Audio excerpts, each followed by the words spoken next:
Hello friend, जय हिंद, नमस्कार। आप सभी का स्वागत है इस यूट्यूब चैनल पर। ठीक है, तो आप सभी को पता होगा कि ये खान सर के जो बुक निकाला गया है ना, बिहार पुलिस का, इसे हम प्रतिदिन 50 क्वेश्चन जो है करवा रहे हैं।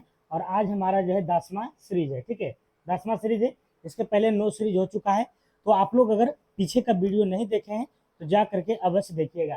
ठीक है, काफ़ी जो है अच्छे से डिस्कशन के साथ हम ये वीडियो को उपलब्ध करवाते हैं और आपको जो है बिल्कुल फ्री में। ठीक है, और इससे संबंधित पीडीएफ को प्राप्त करने के लिए आपको मेरा टेलीग्राम चैनल ज्वाइन करना पड़ेगा, जिसका लिंक डिस्क्रिप्शन बॉक्स में दिया गया है। ठीक है, और साथ ही आपको प्रिंटेबल पीडीएफ भी हम देते हैं, मतलब जिसको आप प्रिंट करा करके है ना पढ़ सकते हैं, और बोर्ड पीडीएफ भी आपको मिल ही जाता है। ठीक है, तो चलिए शुरुआत करते हैं आज के प्रश्नों को। अभी तक हमारा जो प्रश्न है 450 तक हो चुका है।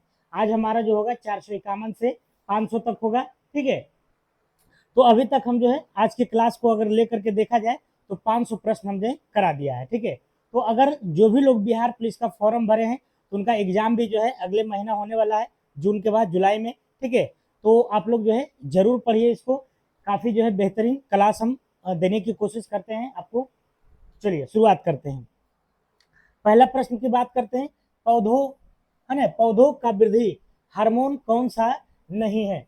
तो यहाँ पर बता रहा है कि पौधों का जो वृद्धि हार्मोन है इनमें से कौन नहीं है। ठीक है, तो नहीं इनमें से कौन सा हो जाएगा? पेनक्रियाज हो जाएगा। पेनक्रियाज जो है ये तो हमारे जो है शरीर का भाग है, लेकिन साइटोकाइनिन हो गया है ना, साइटोकाइनिन हो गया, आपको ऑक्सिन हो गया, और ये जिब्रेलिन हो गया। ये तीनों की अगर हम बात करते हैं तो ये तीनों जो है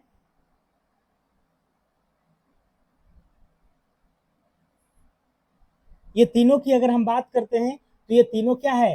तो पौधों के है ना, पौधों के वृद्धि हार्मोन है। क्या है? तो वृद्धि।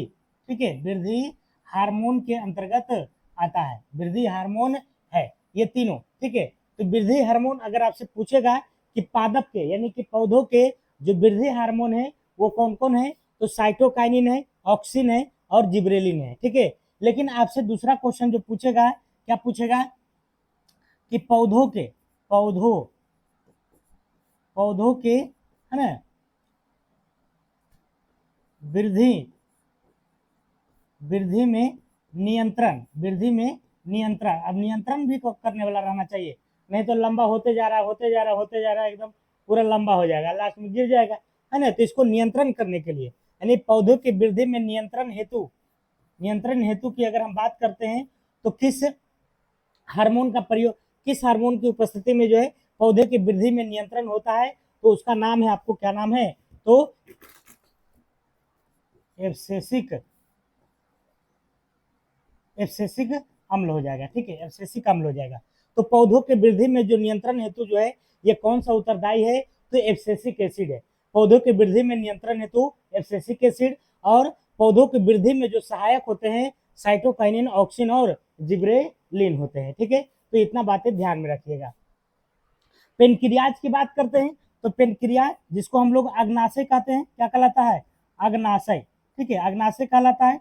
और ये अग्नाशय से हम बात करते हैं तो 3 गो हार्मोन निकलता है। ठीक है, पहला जो है अल्फा, दूसरा जो है बीटा, और तीसरा की बात करते हैं तो ये गामा निकलता है, अल्फा, बीटा और गामा। तो अल्फा से जो निकलता है ग्लूका है ना, ग्लूकागोन निकलता है, ग्लूकागोन हार्मोन निकलता है। और बीटा से जो निकलता है अल्फा सेल, बीटा सेल और गामा सेल से, बीटा से जो निकलता है आपको इंसुलिन निकलता है। क्या निकलता है?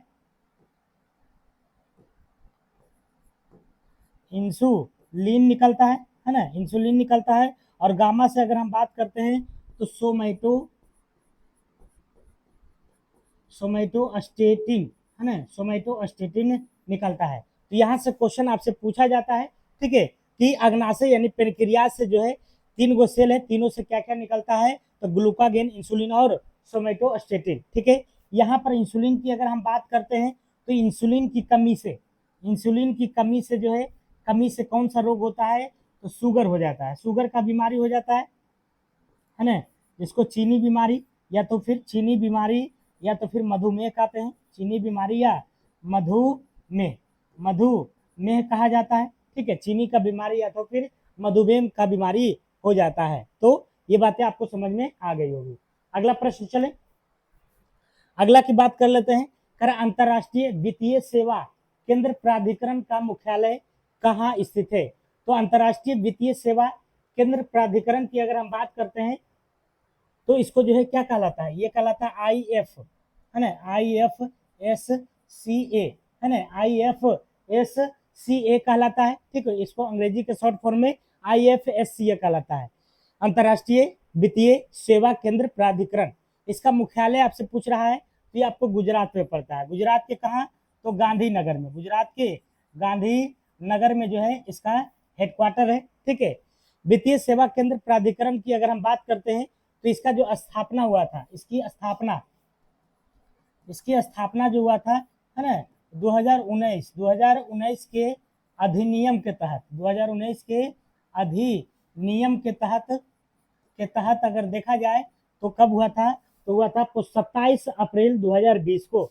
ठीक है, 27 अप्रैल 2020 को, 27 अप्रैल 2020 को इसकी क्या होती है? तो स्थापना होती है अधिनियम 2019 के तहत, जिसका हेडक्वार्टर कहाँ है? तो गुजरात के गांधी नगर में। ठीक है, अगला प्रश्न, अगला है भारत में किस प्रकार की शासन व्यवस्था है? तो भारत में शासन व्यवस्था की अगर हम बात करते हैं तो संघीय व्यवस्था है। भारत में किस प्रकार की व्यवस्था है? तो संघीय प्रकार की व्यवस्था है। और संघीय व्यवस्था का मतलब क्या होता है? तो जिसमें जो है केंद्र, है ना, केंद्र हुआ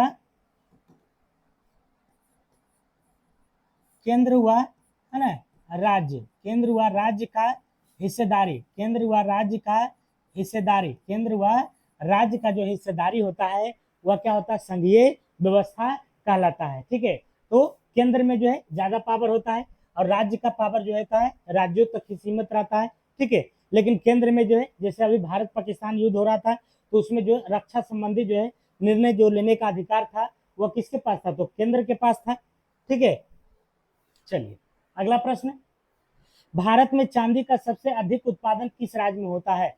तो चांदी की अगर हम बात करते हैं सबसे ज्यादा जो उत्पादन होता है वो आपको राजस्थान में होता है। ठीक है, राजस्थान में जो है कौन सी जो है खाने हैं? तो राजस्थान में जावार खाने, है ना, जावार की खाने आपसे पूछेगा कि किससे संबंधित है? तो ये चांदी से, जवार की खाने किससे संबंधित है? तो चांदी से संबंधित है। ठीक है, राजस्थान में लगभग जो है 56.5% जो है चांदी का उत्पादन होता है, चांदी।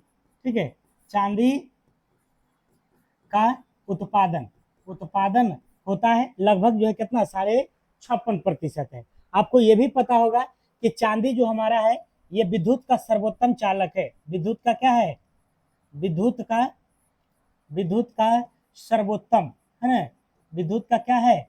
तो सर्वोत्तम चालक में से एक है ना, सर्वोत्तम चालक है। विद्युत का क्या है? तो सर्वोत्तम चालक कहलाता है कि आपको? तो चांदी कहलाती है। ठीक है, चांदी कहलाती है।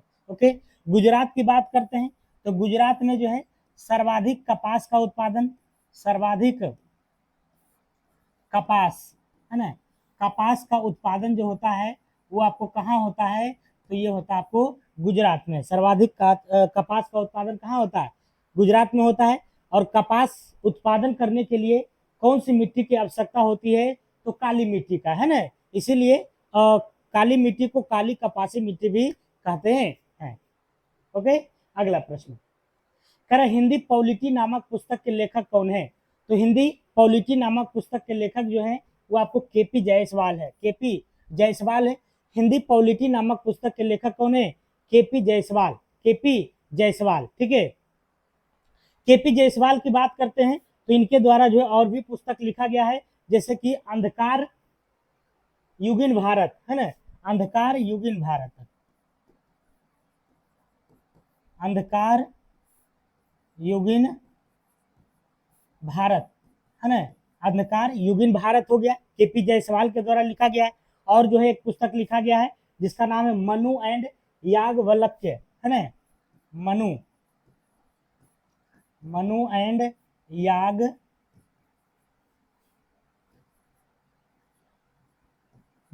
है ना, Manu and sorry, KP Jaiswal ने जो है इनका जो है दो गो कृति और है, जैसे अंधकार युगीन भारत, ये किसने लिखा है? केपी जायसवाल ने। मनु एंड याज्ञवल्क्य हो गया, अंधकार युग इन भारत हो गया, ये दोनों का लेखक कौन है आपको? तो केपी जायसवाल है, केपी जायसवाल है। तो और हिंदी पॉलिटी नामक पुस्तक के लेखक भी कौन है? तो केपी जायसवाल, हिंदी पॉलिटी। अगला प्रश्न कह रहा 1919 से 20 में दरभंगा में किसान आंदोलन का नेतृत्व जो है किसने किया था?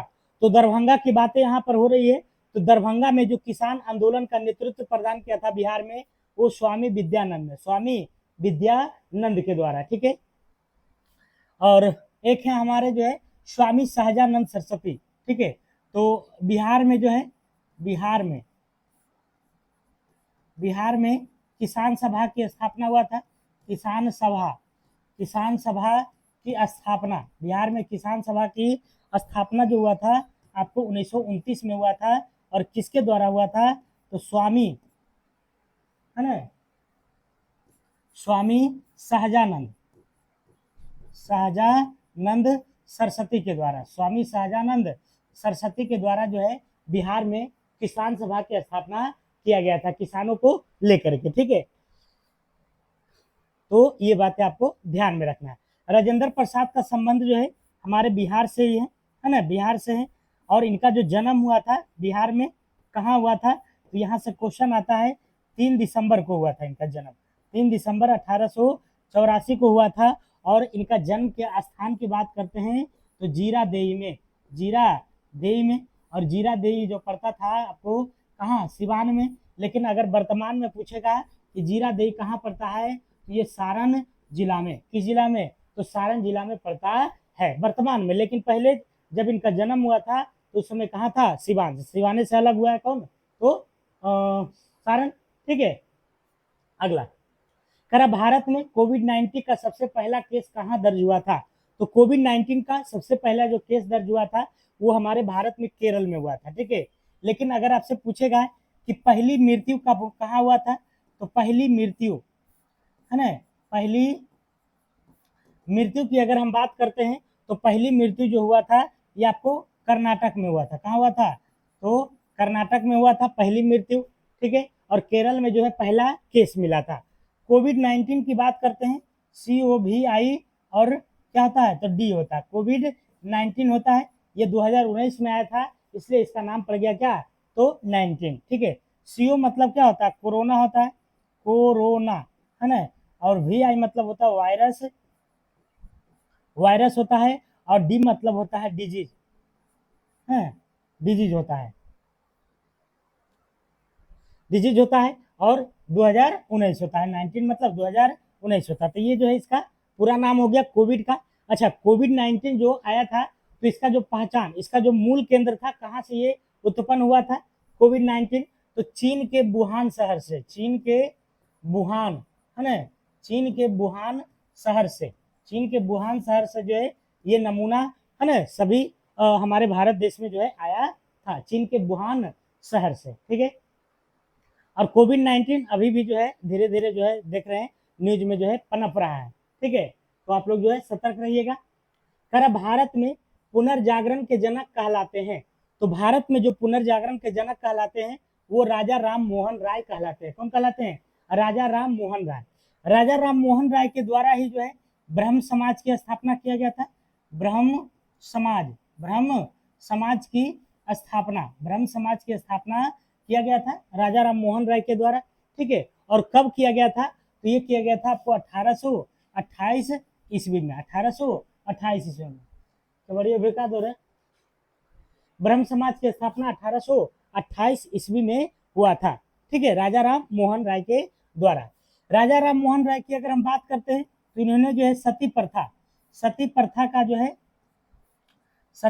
का क्या किया था? तो विरोध किया था। सती प्रथा का क्या किया था? तो विरोध किया था। विरोध करने लायक भी था। सती प्रथा क्या था? तो जब उसका पति मर जाता था किसी का, तो उसके पत्नी को भी जो है उसी में चिता में जला दिया जाता था, सती कर दिया जाता था। तो इस प्रथा को जो है विरोध किया था किसने? राजा राम मोहन राय को, ठीक है। तिलक की अगर हम बात करते हैं, बाल गंगाधर तिलक की, तो इनकी 2 महत्वपूर्ण पुस्तक है और दोनों से जो है प्रश्न पूछा जाता है।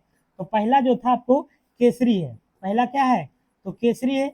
और दूसरी जो है क्या है? तो मराठी है, मराठी। केसरी और मराठी पुस्तक के लेखक कौन है? तो बाल गंगाधर तिलक है। केसरी जो है आपको मराठी भाषा में निकलता था, मराठी भाषा में, मराठी भाषा में, ठीक है। और मराठी जो है किस भाषा में? तो अंग्रेजी भाषा में, अंग्रेजी भाषा में निकलती थी, ठीक है, अंग्रेजी भाषा में निकलती थी। ओके, महात्मा गांधी की बात करते हैं तो इनके द्वारा जो है महत्वपूर्ण पुस्तक है हिंद स्वराज। हिंद स्वराज जो है, हिंद स्वराज पुस्तक के लेखक जो है कौन है? तो महात्मा गांधी जी है, ठीक है। महात्मा गांधी जो है और भी सारे बहुत सारे बात है तो मैंने बताया, ठीक है।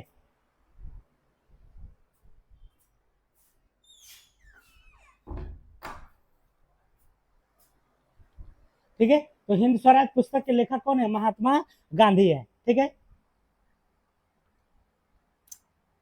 महात्मा गांधी जो दक्षिण अफ्रीका गए थे, दक्षिण अफ्रीका कब गए थे? दक्षिण अफ्रीका की अगर हम बात करते हैं तो ये गए थे 1893 में, ठीक है, 1893 में। और लौटे कब? लौटे जो है कब? तो ये बातें याद रखिएगा, लौटे कब? तो 9 जनवरी को, 9 जनवरी 1915 को जो है ये लौटे, 9 जनवरी 1915 को। और इसी 9 जनवरी को हम लोग क्या मनाते हैं? तो भारतीय प्रवासी दिवस, भारतीय भारतीय प्रवासी, भारतीय प्रवासी दिवस के रूप में जो है इसको मनाया जाता है, भारतीय प्रवासी दिवस के रूप में मनाते हैं। कब? 9 जनवरी को प्रत्येक साल। करल लेंस बनाने में किसका प्रयोग नहीं किया जाता है? तो देखिए ऑप्शन में एक नजर डालिए, ऐसी पता चल जाएगा। मिट्टी का प्रयोग थोड़ी करेंगे, है ना, मिट्टी का प्रयोग नहीं किया जाता है। करें कि लोकसभा अध्यक्ष को कौन हटा सकता है? तो लोकसभा अध्यक्ष को जो चुनता है वही हटाता है। चुनता है क्या? लोकसभा के सदस्य चुनता है तो वही हटा सकता है, यानी कि लोकसभा सदस्य ही हटा सकता है।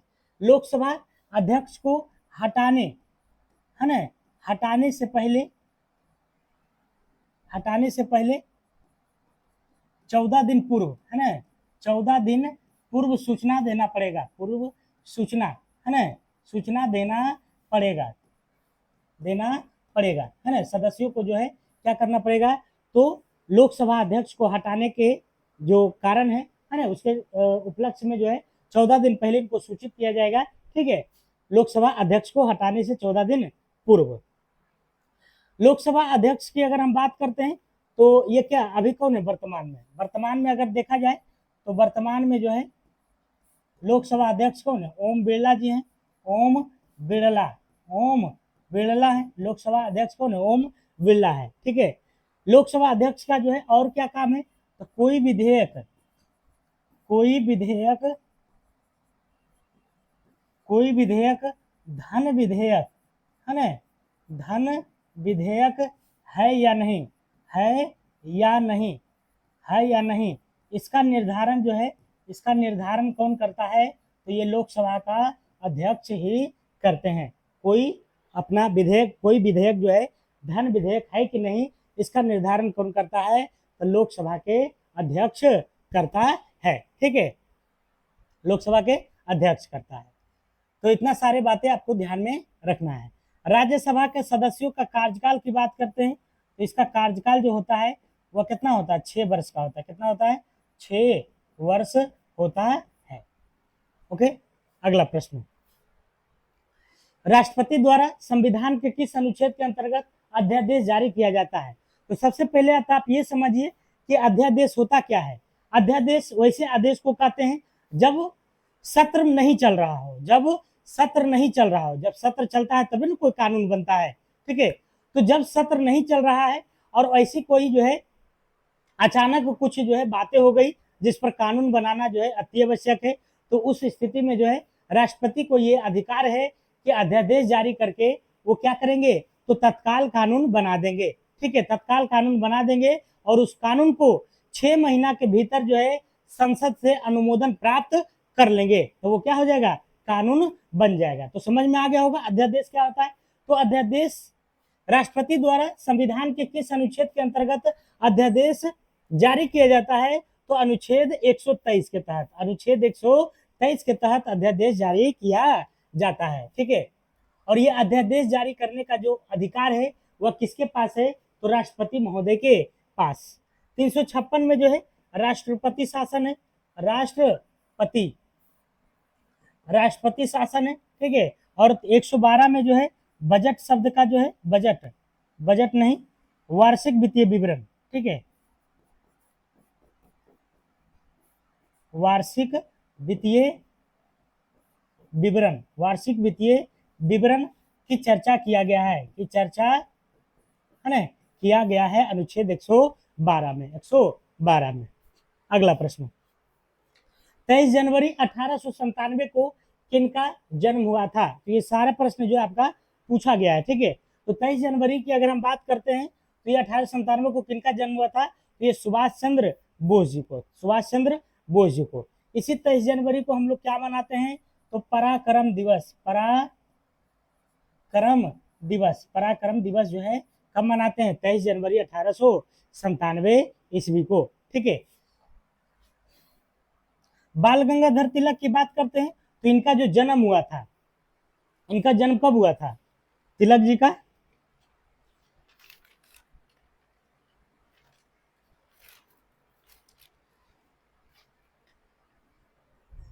इनका जन्म की बात करते हैं यानी कि जीवन काल, जीवन काल की बात करते हैं तो कब हुआ था? जीवन काल। बाल गंगाधर तिलक का जीवन काल की अगर हम बात करते हैं तो 23 जुलाई 1856 को, 23 जुलाई 1856 से लेकर के और 1 अगस्त 1920 तक, 1 अगस्त 1920, ठीक है। मतलब यहाँ पर इनका जन्म हुआ है और यहाँ 1 अगस्त 2020 में इनका, सॉरी 1920 में मृत्यु हो जाता है, ठीक है। जीवन काल, तो जीवन काल है ना। और पंडित जवाहरलाल नेहरू की अगर हम बात करते हैं, इनकी भी जो है जीवन काल देखते हैं कब से कब तक जो है ये रहे थे। तो इनका जीवन काल की अगर हम बात करते हैं नेहरू जी का, तो 14 नवंबर 1889 को, 14 नवंबर 1889 को इनका जन्म हुआ था और मृत्यु हो गया था 1964 में। कब? तो 27 मई, 27 मई है ना 1964 को इनका मृत्यु हो जाता है। तो ये जो है इनका पंडित जवाहरलाल नेहरू का जीवन काल हो गया, ठीक है। और इसी 14 नवंबर को हम लोग क्या मनाते हैं? तो इस 14 नवंबर को क्या मनाते हैं? तो बाल दिवस, है ना, बाल दिवस। तो कभी अगर पूछेगा कि बाल दिवस जो है किनके जन्म के अवसर पर मनाया जाता है, तो ये जो मनाया जाता है आपको जवाहरलाल नेहरू के जन्म के अवसर पर, ठीक है।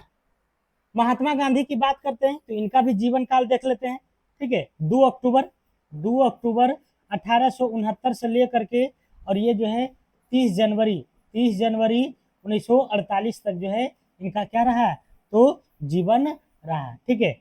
और इस 2 अक्टूबर को हम लोग क्या मनाते हैं? तो गांधी जयंती मनाते हैं, गांधी जयंती, ठीक है, गांधी जयंती, गांधी जयंती, ठीक है।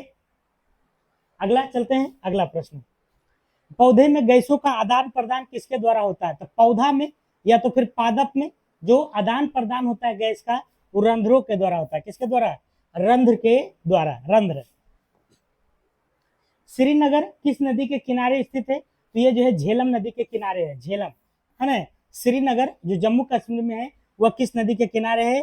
तो झेलम नदी के किनारे है। गोदावरी की लंबाई की बात करते हैं तो गोदावरी की जो लंबाई है वह कितना है? 1465 किलोमीटर है, ठीक है। गोदावरी को जो है दक्षिण गंगा के नाम से जाना जाता है, दक्षिण गंगा कहा जाता है, दक्षिण गंगा कहा जाता है, ठीक है।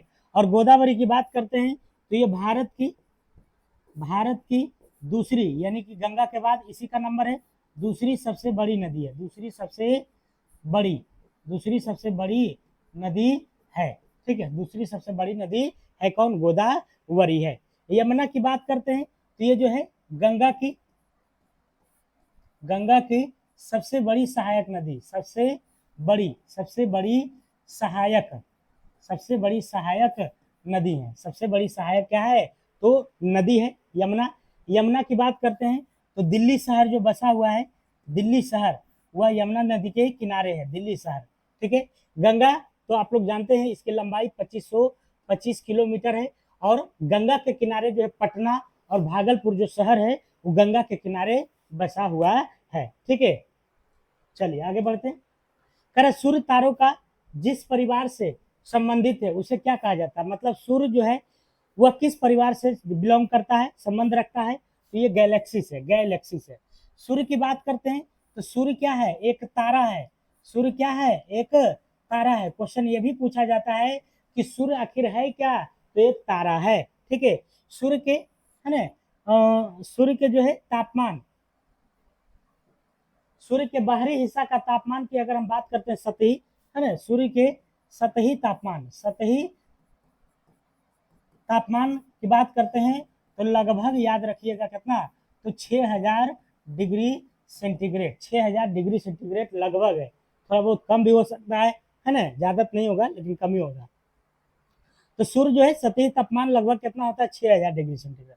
लेकिन सूर्य के केंद्र का तापमान, केंद्र का तापमान मतलब बीच वाला है ना, तापमान जो होता है वह कितना होता है? तो 15 million degree centigrade, 15 million degree centigrade, ऐसे समझ जाइएगा, 15 मिलियन डिग्री सेंटीग्रेड होता है। ठीक है, चलिए अगला प्रश्न। और सूर्य में जो है ऊर्जा का जो, सूर्य में जो ऊर्जा बन रहा है वह किस माध्यम से? नाभिकीय संलयन से। और नाभिकीय संलयन में जो हाइड्रोजन और हीलियम गैस से भाग ले रहा है। पर ओलंपिक खेलों में भारत द्वारा हॉकी का पहला स्वर्ण पदक किस वर्ष जीता गया था? तो ओलंपिक जो है, ओलंपिक में जो पहला स्वर्ण पदक जीता गया था वो भी हॉकी में, वो कब जीता गया था? 1928 में, 1928 में जीता गया था। ठीक है, ये कहाँ हुआ था? एमर्सडम में, एमर्सडम में हुआ था। एमर्सडम में जो है ये आपको जो है 1928 ईस्वी में ओलंपिक खेलों में जो है भारत ने हॉकी में स्वर्ण पदक क्या हुआ था? जीता था। ठीक है, और इस ओलंपिक में जो है मुख्य भूमिका की अगर हम बात करते हैं कि मुख्य भूमिका किसने निभाया था? मुख्य भूमिका तो मेजर ध्यानचंद्र ने। किसने? मेजर ध्यानचंद्र ने जो है मुख्य भूमिका को क्या किया था? तो निभाया था 1928 में। ठीक है, इसीलिए इनको जो है मेजर ध्यानचंद्र को हॉकी का जादूगर कहा जाता है। अगर आपसे कभी पूछेगा कि हॉकी का जादूगर किसको कहा जाता है? हॉकी का जादूगर तो मेजर ध्यानचंद्र को, मेजर ध्यानचंद्र को। ठीक है, ओके। और यहां से पूछेगा किसको हराया था, है ना, किसको हराकर जो है ये जीता गया था? तो नीदरलैंड को हरा करके जो है ये पदक हासिल किया था हमारे प्यारे भारत ने। अगला प्रश्न कह रहा है कि 2011 के जनगणना के अनुसार भारत की साक्षरता दर कितनी है? तो भारत की साक्षरता दर यहाँ पर पूछा जा रहा है तो 74.4% है, 74.04% है। ये हमारे भारत की साक्षरता दर किसकी है? तो भारत की साक्षरता दर है। इसी में अगर देखा जाए कि बिहार की साक्षरता दर कितना है तो बताना है। ठीक है, यहाँ पर पॉइंट बना के लिखते हैं कि बिहार का साक्षरता दर, बिहार का साक्षरता की बात करते हैं तो कितना है? 63.82%, 63.82% है। और इसी में जो है पूछ देता है कि पुरुष का कितना है और महिलाएं का कितना है ना, महिलाएं का कितना है? तो पुरुष की अगर हम बात करते हैं तो कितना हो जाएगा? 71.2%, 71.20% हो जाएगा। और महिला का जो हो जाएगा 51.50% हो जाएगा। तो पुरुष और महिला अलग अलग हो गया, ये पूरा बिहार का हो गया, ये पूरा जो है भारत का हो गया। ठीक है, और अगर आपसे पूछेगा कि बिहार में जो है सर्वाधिक शिक्षित जिला, सर्वाधिक जो है शिक्षित जिला की अगर हम बात करते हैं तो सर्वाधिक शिक्षित जिला कौन है? तो आपका रोहतास था, सब 2011 के अनुसार। ठीक है, और सबसे कम शिक्षित जिला, सबसे कम शिक्षित जिला की अगर हम बात करते हैं तो ये हो जाएगा आपको क्या? तो पूर्णिया हो जाएगा, है ना, पूर्णिया हो जाएगा।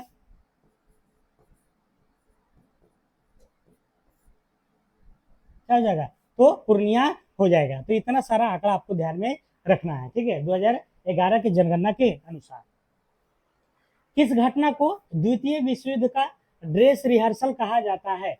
तो ड्रेस रिहर्सल की अगर हम बात करते हैं तो ये किस घटना को कहा जाता है? तो ये स्पेन का गृह युद्ध को ड्रेस रिहर्सल कहा जाता है, क्योंकि जो ये युद्ध हुआ था 1936 से लेकर के 1939 तक हुआ था। 1936 से लेकर के 1939 तक हुआ था, ठीक है। और पूरा जो है इसमें रिहर्सल किया गया था, और इसी रिहर्सल के आधार पर जो है द्वितीय विश्व युद्ध में इसका प्रयोग किया गया था। 1936 से 1939 में कौन सा युद्ध हुआ था? तो स्पेन का गृह युद्ध, ठीक है। रूस की क्रांति जो है ये 1917 में होती है, लेनिन के नेतृत्व में, लेनिन लेनिन ठीक है। और प्रथम विश्व युद्ध की अगर हम बात करते हैं तो ये होता है 1914 से लेकर के 1918 तक, 1914 से लेकर के 18 तक होता है। और चीन जापान युद्ध की अगर हम बात करते हैं तो ये हुआ था आपको, दो गो युद्ध हुआ था, दो गो युद्ध हुआ था। चीन जापान युद्ध कितना हुआ था? दो गो हुआ था। तो पहला युद्ध की बात करते हैं तो 1894 से लेकर के 95 के बीच में हुआ था, ठीक है। इसमें विजेता जापान हुआ था। और दूसरा जो हुआ था आपको 1936 से, 36 से या नहीं 37 से, ठीक है। 1937 से लेकर के और 1945 तक, ठीक है। 1937 से लेकर के 45 तक ये चीन जापान युद्ध दो गो हुआ था, और दोनों को मैंने इसमें बता दिया है। कौन सा राष्ट्रपति थे जो all India railway men's federation से संबंधित थे? तो ये थे आपको बीबी गिरी, है ना, बीबी गिरी। ये जो हमारे थे भारत के प्रथम राष्ट्रपति थे, भारत के प्रथम राष्ट्रपति। इनके बारे में पूछा जाता है कि कितने वर्षों तक ये राष्ट्रपति रहे थे? तो 12 वर्षों तक, 12 वर्षों तक, 12 वर्षों तक रहे थे। और ये कब से कब तक रहे थे? तो 1950 से लेकर के 1962 तक, 1950 से 62 तक। अगला क्वेश्चन, भूमि कहाँ स्थित है? तो ये आपको जो है सिरपुर आर्द्र भूमि की बात करते हैं तो इंदौर में है, ठीक है। इंदौर, सिरपुर आर्द्र भूमि कहाँ है? तो इंदौर में, सिरपुर आर्द्र भूमि इंदौर में। कवि जीवनानंद दास का जन्म जो है कब हुआ था? तो जीवनानंद दास का जन्म जो हुआ था ये 1899 में हुआ था। कब हुआ था? 1899 ईस्वी में। चलिए अगला प्रश्न चले। मानववाद का जनक कहलाता है तो पेट्रो को कहा जाता है मानववाद का जनक, ठीक है। और यहाँ पर जो है गुरु और चेला का जो है लिस्ट दिया हुआ है, तो हम इसको सीरियल कर देते हैं। सबसे पहला जो है, सबसे पहला की बात करते हैं तो अरस्तु, है ना, अरस्तु। अरस्तु के जो गुरु था वो कौन थे आपको? प्लेटो थे, प्लेटो, प्लेटो थे। और प्लेटो के गुरु का नाम था क्या? सुकरात, सुकरात थे, सुकरात। तो अरस्तु के गुरु जो हो गए वो कौन हो गए? तो अरस्तु के गुरु जो है प्लेटो हो गए, गुरु, ठीक है। और इनके गुरु की बात करते हैं तो ये कौन हो जाएगा? तो ये हो जाएगा आपको सुकरात हो जाएगा, सुकरात।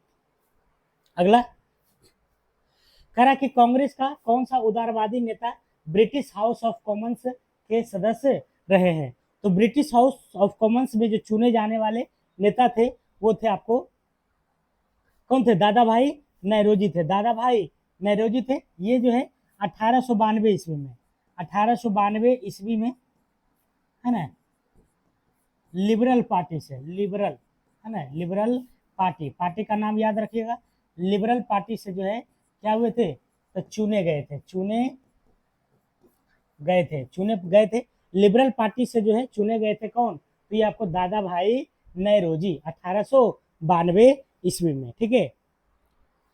सुरेंद्र नाथ बनर्जी की बात करते हैं तो ये जो है आपको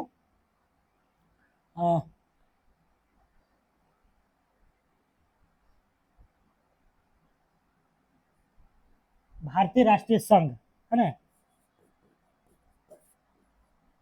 भारतीय राष्ट्रीय संघ की स्थापना, संघ की स्थापना जो किए थे वो आपको कौन किए थे? ये किए थे आपको सुरेंद्र नाथ बनर्जी, ठीक है। अगला प्रश्न, लोटा पहाड़ किस जिला में है? तो ये आपको सिंहभूम जिला में, लोटा पहाड़, ठीक है, लोटा। गाड़ी के साइड मिरर में किस दर्पण का प्रयोग होता है? तो गाड़ी के साइड मिरर में जो है आपको उत्तल दर्पण का प्रयोग करते हैं, क्योंकि इसमें जो वस्तु हो जाता है क्या हो जाता है? छोटा हो जाता है। और छोटा सा आईना में छोटा सा वस्तु जो है घुस जाता है, अवतल दर्पण में बड़ा होगा, इसीलिए जो इसका प्रयोग जो है हजामत के रूप में करते हैं, हजामत, हजामत, हजामत में, हजामत मैंने क्या? जहाँ पर दाढ़ी बाल बनता है, है ना, तो सब कौन सा दर्पण रहता है, अवतल दर्पण, अवतल दर्पण रहता है। ठीक है, अगला प्रश्न करा हीरा का अपवर्तनांक कितना होता है, तो 2.42 होता है। हीरा की बात करते हैं तो ये जो है आपको कार्बन का अप्रूफ है, कार्बन का क्या है, तो अप्रूफ है, कार्बन का अप्रूफ है हीरा। ठीक है, कार्बन का अप्रूफ जो है दो गो है। पहला नंबर की बात करते हैं तो एक जो है आपका हीरा है, और दूसरा जो है क्या है, तो ग्रेफाइट है, ग्रेफाइट, ग्रेफाइट है। ठीक है, तो हीरा, हीरा की बात करते हैं तो ये कठोर होता है, हीरा क्या होता है, कठोर होता है, और ग्रेफाइट जो होता है ये क्या होता है, तो नरम होता है।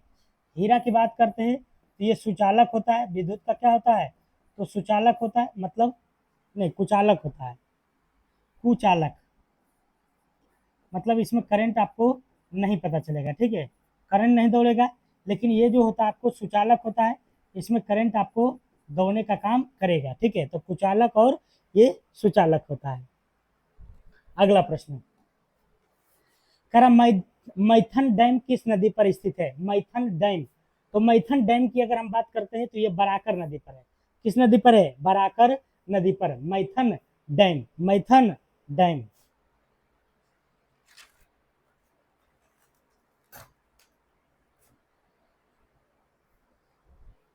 ठीक है, बराकर नदी पर है, मैथन डैम जो है कहाँ पर है, बराकर नदी पर। बराकर नदी की बात करते हैं तो ये जो है आपको दामोदर है ना, दामोदर, नहीं छोड़िए इसको हटाइए। ठीक है, इतना ही याद रखिए कि मैथन डैम किस नदी पर स्थित है, तो ये बराकर पर है। किस पर है, बराकर पर है। ठीक है, और सोन नदी की लंबाई की अगर हम बात करते हैं, सोन नदी की लंबाई का तो कितना है, 784 किलोमीटर है। ठीक है, गंगा की लंबाई कितना है, 2525 किलोमीटर है। कोसी की लंबाई कितनी है, 729 किलोमीटर है। ठीक है, सोन एंड नर्मदा, सोन एंड नर्मदा का जो उद्गम होता है, उद्गम, उद्गम है वो कौन है आपको, तो अमरकंटक है, अमरकंटक, अमरकंटक है। ठीक है, अमरकंटक। अगला प्रश्न निकट दृष्टि दोष को निवारण में किस लेंस का प्रयोग करते हैं, तो निकट दृष्टि दोष हो जाएगा तो क्या हो जाएगा, अवतल लेंस का प्रयोग करते हैं।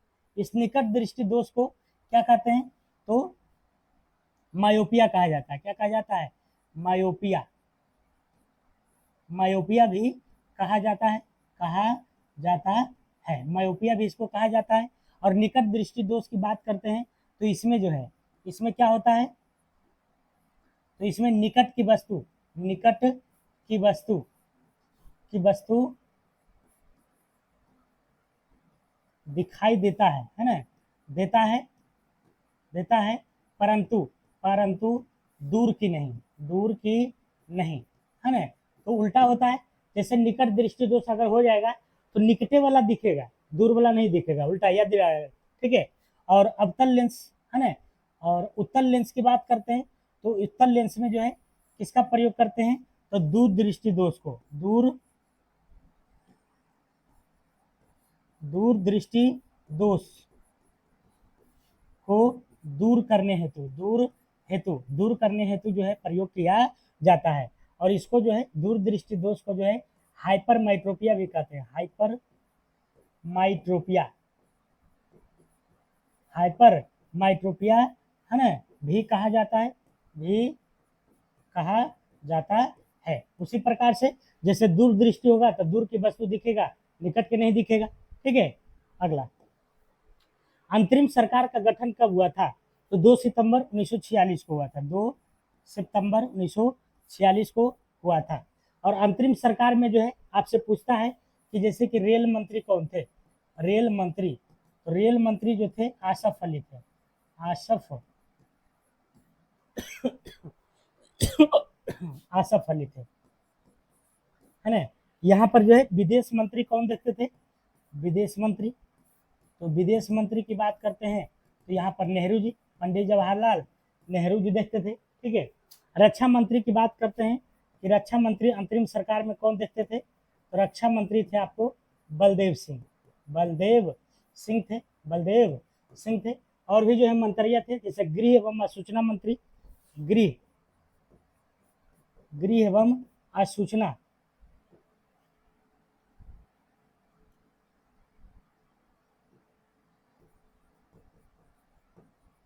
सूचना मंत्री की अगर हम बात करते हैं तो ये कौन थे? सरदार वल्लभ भाई पटेल थे। सरदार वल्लभ, है ना, वल्लभ भाई पटेल जी थे, सरदार वल्लभ भाई पटेल थे। ठीक है। वित्त मंत्री की बात करते हैं, है ना, वित्त मंत्री की बात करते हैं तो कौन था? लियाकत अली था। लियाकत अली था। तो ये सब मंत्रियां जो है मैंने बता दिया, क्योंकि इस सब से पूछा जाता है। अंतरिम सरकार के ये सब मंत्री थे। ठीक है। अगला प्रश्न, करा केंद्र सरकार ने किस वर्ष राज्य पुनर्गठन आयोग की नियुक्तियां किया था? तो केंद्र सरकार ने राज्य पुनर्गठन आयोग की जो नियुक्ति किया था 1953 में किया था। ठीक है, 1953 में। राज्य पुनर्गठन आयोग के जो अध्यक्ष थे, अध्यक्ष की अगर हम बात करते हैं तो अध्यक्ष इसमें जो है क्वेश्चन पूछा जाता है, न्यायमूर्ति फजल अली थे। न्यायमूर्ति, है ना, न्यायमूर्ति फजल अली थे। न्यायमूर्ति क्या थे? फजल अली थे। और इसका सदस्य की अगर हम बात करते हैं सदस्य का, तो सदस्य से भी क्वेश्चन आपसे पूछा जाता है। के एम पनिक्कर था। कौन था? के एम,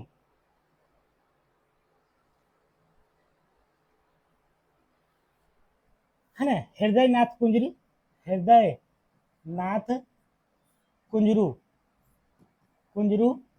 है ना, एंड के एम पनिक्कर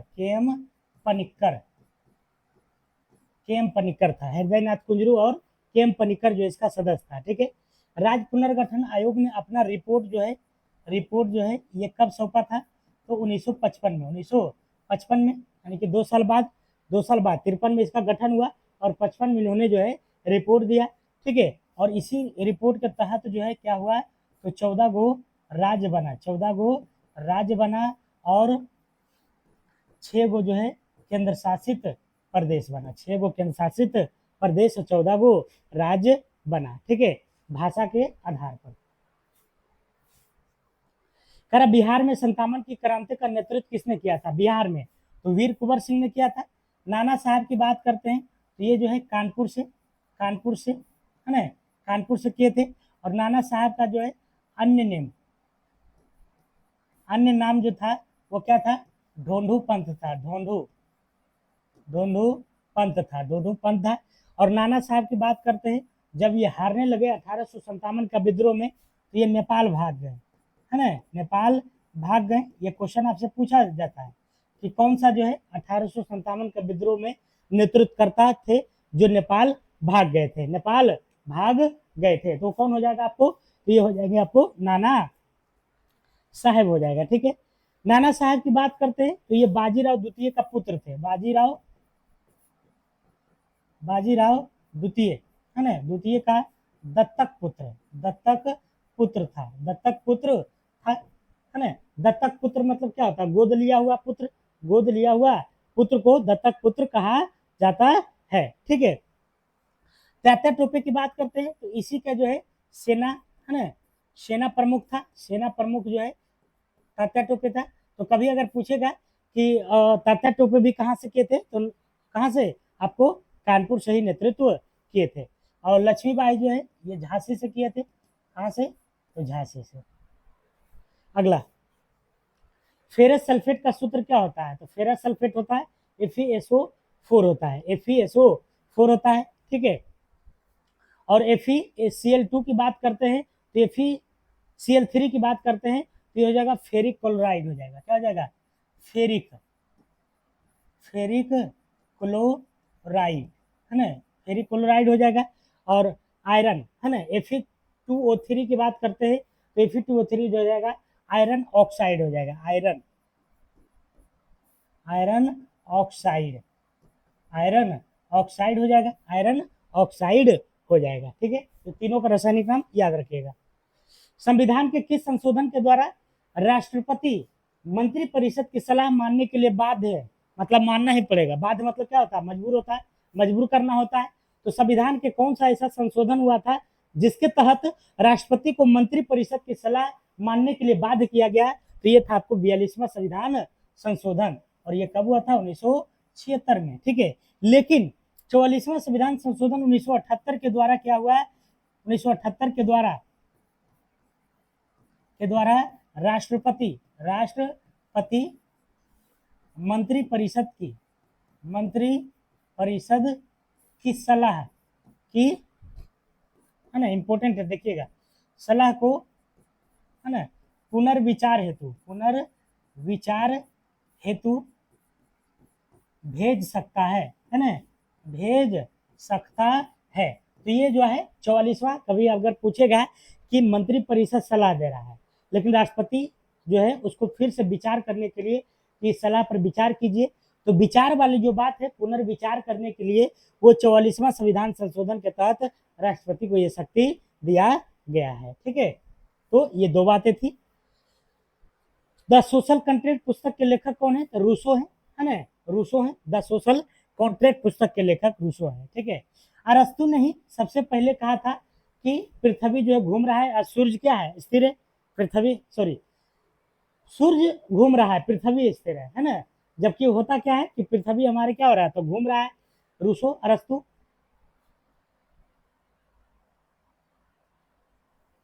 अरस्तु का कथन ये था, ठीक है।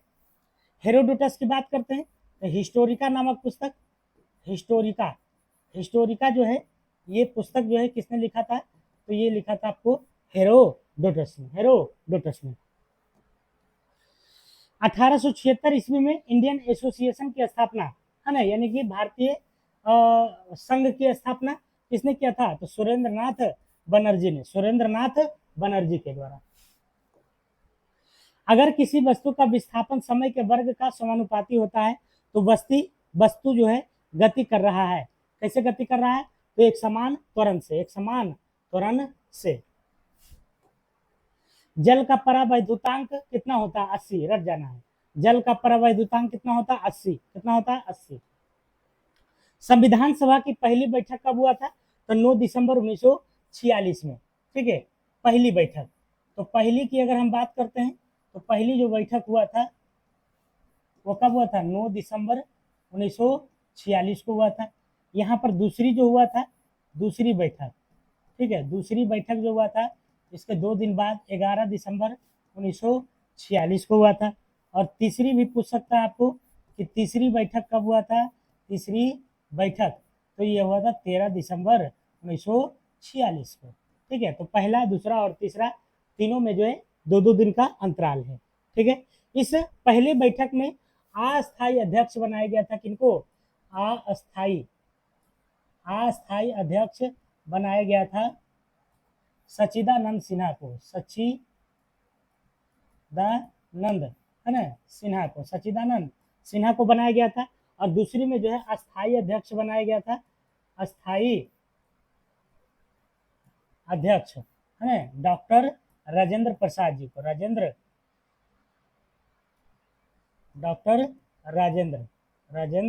प्रसाद जी को जो है अस्थायी अध्यक्ष बनाया गया था, ठीक है। और तीसरी बैठक जो इसलिए इम्पोर्टेंट है क्योंकि इस बैठक में जो है ना, उद्देश्य प्रस्ताव को पेश किया गया था।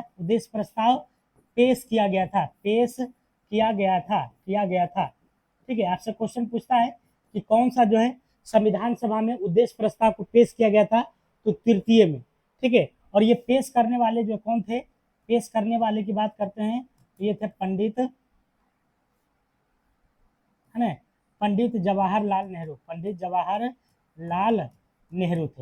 जवाहरलाल नेहरू इसको क्या किए थे? तो पेश किए थे, ठीक है। और ये जो उद्देश्य प्रस्ताव है ये पास हो गया था। पास कब हुआ था ये भी जान लीजिए, तो 22 जनवरी को, है ना, 1947 को ये पास हो गया था उद्देश्य प्रस्ताव।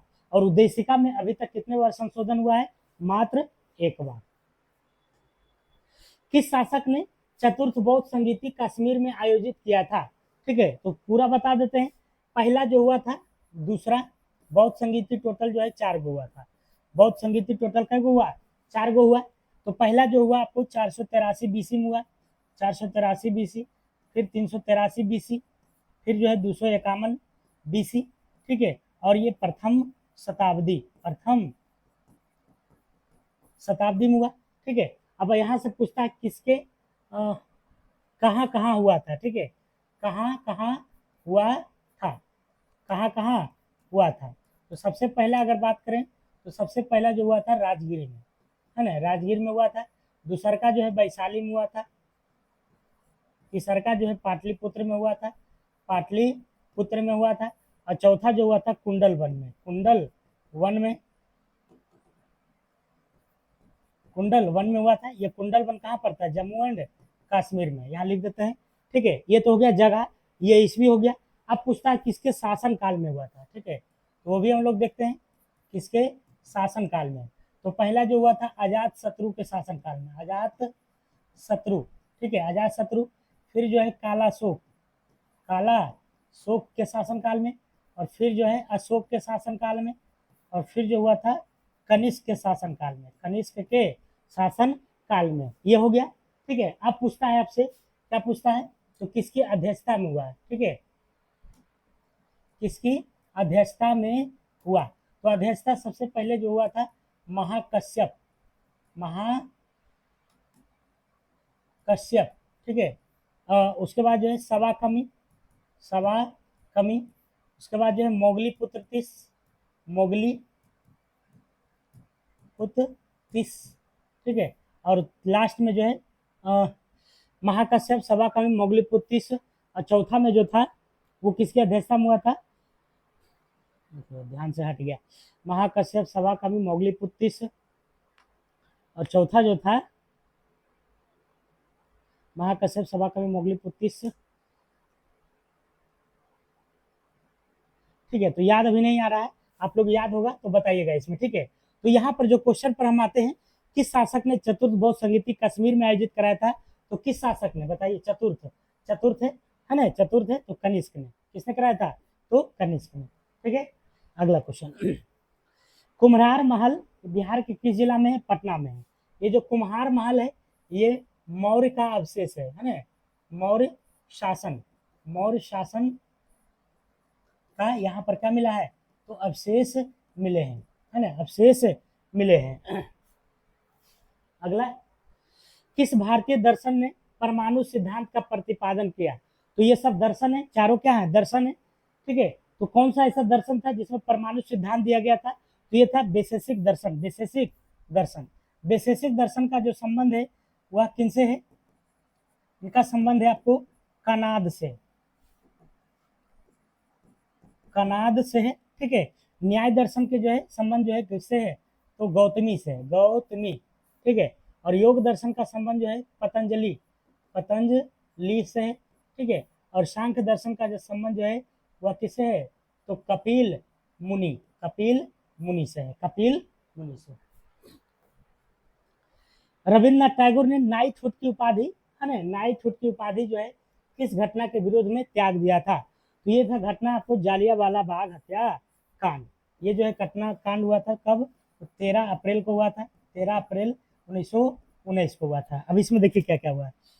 रविन्द्रनाथ टैगोर ने RMT लिखते हैं नाइटहुड की उपाधि त्याग दिया, नाइटहुड है ना की उपाधि त्याग दिए, है ना, त्याग दिए। ठीक है, दूसरा की बात करते हैं तो महात्मा गांधी, महात्मा गांधी ने जो है केसर ए हिंद की उपाधि, केसर ए हिंद, है ना, केसर ए हिंद की उपाधि जो है त्याग दिए थे। तीसरा की बात करते हैं तो आपको जो है शंकरन नायर, है ना, शंकरन नायर थे एक, तो कार्यकारिणी परिषद, है ना, कार्यकारिणी परिषद, परिषद से इस्तीफा, इस्तीफा दे दिए थे, इस्तीफा दिए, है ना, शंकरन नायर, शंकरन नायर, शंकरन नायर। यहाँ से क्वेश्चन पूछा जाता है कि किसके द्वारा जो है कार्यकारिणी परिषद से जो है दे दिया गया था, तो शंकरन नायर के द्वारा कार्यकारिणी परिषद से इस्तीफा, कहला तो जालियांवाला बाग हत्याकांड के विरोध में। ठीक है, ये कहाँ हुआ था आपको, जालियांवाला बाग घटना, ये अपना अमृतसर में हुआ था, अमृतसर में हुआ था। अमृतसर में कहाँ हुआ था, तो पंजाब में हुआ था, अमृतसर के पंजाब में। ठीक है, जालियांवाला बाग हत्याकांड में जो गोली चलाने का आदेश दिया था, आदेश की बात करते हैं तो आदेश दिया था किसने? ओ डायर ने, ओ डायर ने। लेकिन गोली किसने चलाया था? गोली गोली चलाने वाला जो था आर डायर था। ठीक है, आर डायर था। ओ ने जो है आदेश दिया और आर ने जो है गोली चला दिया। ठीक है, जालियांवाला बाग हत्याकांड है ना, यहाँ पर प्रदर्शन लोग क्यों कर रहे थे? तो रौलट एक्ट का विरोध कर रहे थे। काला कानून आया था 1919 में, उसी का विरोध कर रहे थे। और सैफुद्दीन किचलू और सत्यपाल मलिक को जो है गिरफ्तार कर लिया था। ठीक है, उसका भी विरोध में जो है प्रदर्शन कर रहे थे और उसी प्रदर्शनकारियों पर क्या किया गया था? तो गोलियां चलाया गया था। अगला अगला की बात कर लेते हैं। आलवार संत का उपासक है, तो विष्णु के जो है संत क्या कहलाते हैं? आलवार। और शिव के उपासक जो कहलाते हैं वो क्या कहलाता है? तो नयनार, नए नार। ठीक है, नए नार। वर्ष 51-52 में शिशु मृत्यु दर कितनी थी? तो 51-52 की अगर हम बात करते हैं तो कितना था? 146 था। शिशु मृत्यु दर किसको कहते हैं? तो 1 वर्ष के, यानी कि 0 से लेकर के 1 वर्ष के बच्चों को, है ना, मतलब 1 वर्ष के अंदर जिनका जो है डेथ हो जाता है, वैसे बच्चों को जो है शिशु मृत्यु दर के जो है श्रेणी में लाया जाता है। तो 1,000 बच्चों पर जितने बच्चों का मृत्यु हो जाता है 1 साल के भीतर, है ना, जन्म लेने के बाद 1 साल के भीतर जिनका मृत्यु हो जाता है, तो क्या हो जाता है? शिशु मृत्यु दर में आ जाता है। तो ये 51-52 में कितना था? 146 है। लेकिन 2011 के अनुसार अगर देखा जाए तो 2011 के अनुसार कितना है? तो 44 है। कितना है? तो 44 है ना। 2011 के अनुसार कितना है? तो शिशु मृत्यु दर 44 है। ककोलत जलप्रपात किस जिला में? नवादा में। बताइए, यहाँ पर ठंडा पानी की गर्म पानी? तो ठंडा पानी है ना। तो अभी जो है ज्यादा मजा आएगा नहाने में। कर सब्जी उत्पादन में बिहार का कौन सा स्थान है? चौथा स्थान है। लेकिन अगर विश्व स्तर पर देखा जाए तो विश्व स्तर पर सबसे पहला जो है चीन है और दूसरा हमारा जो है भारत है। दूसरा कौन है? तो भारत है सब्जियों का उत्पादन में, फल सब्जी में। नील नदी को किसने मिस्र का वरदान कहा? तो मिस्र का वरदान जो है नील नदी को किसने कहा दिया था? तो ये कहा दिया था आपको 497 का। किसने कहा था? तो हेरोडोटस ने नील नदी को किसने मिस्र का वरदान कहा? हेरोडोटस ने। और यहाँ पर मैंने गुरुओं का क्रम बताया था। ठीक है, कि अरस्तु के जो गुरु थे, है ना, प्लेटो थे। और प्लेटो के गुरु जो थे सुकरात थे।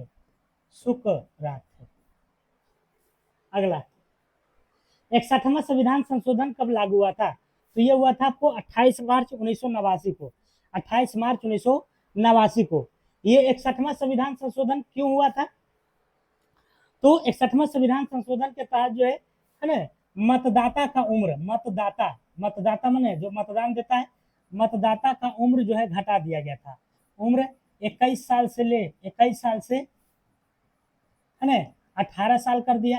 18 साल कर दिया।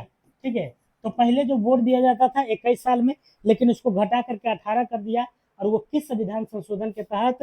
तो 61वां। और कब हुआ था? तो 28 मार्च 1989 में, है ना। ये जो संशोधन हुआ था, अनुच्छेद कितना हुआ था?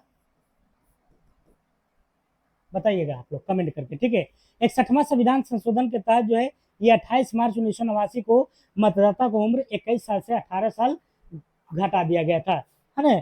तो किसके मतदाता में? जैसे लोकसभा चुनाव होता है, विधानसभा, उसके में। ठीक है, भारत का सर्वोदय नेता लोकनायक जयप्रकाश नारायण का जीवन काल जो है ये कब से मानी जाती है? तो ये मानी जाती है आपको 1902 से लेकर 1979 तक। वही जयप्रकाश नारायण है जिनको जो है ऑपरेशन जीरो आवर के तहत भारत छोड़ो आंदोलन के समय, है ना, गिरफ्तार कर लिया गया था। और गिरफ्तार करके हजारीबाग जेल में रखा गया और हजारीबाग जेल से जो है दवाल फांद गए। ठीक है, धोती का रस्सी बना करके। और ये जब भागे थे जयप्रकाश नारायण,